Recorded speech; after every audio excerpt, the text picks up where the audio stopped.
আগুনে শুধু মানুষই নয়, ক্ষতিগ্রস্ত হয় অসংখ্য প্রাণীও। তবে ক্যালিফোর্নিয়ার ওকল্যান্ডে এক দমকল কর্মীর মানবিক উদ্যোগ এখন সামাজিক মাধ্যমে প্রশংসা কুড়াচ্ছে। যুক্তরাষ্ট্রের ক্যালিফোর্নিয়ার ওকল্যান্ডে একটি গাড়িতে আগুন লাগার পর ধোঁয়ার কারণে শ্বাসকষ্টে ভুগছিল একটি কবুতর। ঘটনাস্থলে দায়িত্বরত দমকল কর্মীরা পাখিটিকে কষ্ট পেতে দেখে দ্রুত সাহায্যের উদ্যোগ নেন। সামাজিক মাধ্যমে প্রকাশিত ভিডিওতে দেখা যায় এক দমকল কর্মী কবুতরটির মুখের কাছে অক্সিজেন মাস্ক ধরে অক্সিজেন দিচ্ছেন।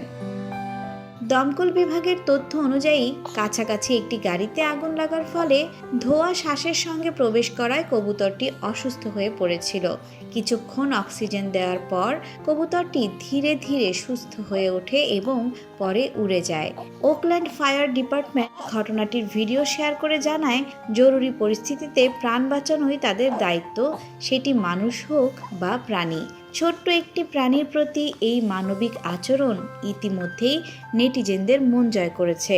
ভিডিওটি সামাজিক মাধ্যমে ব্যাপকভাবে ছড়িয়ে পড়েছে এবং দমকল কর্মীদের প্রশংসায় ভাসাচ্ছেন অনেকেই।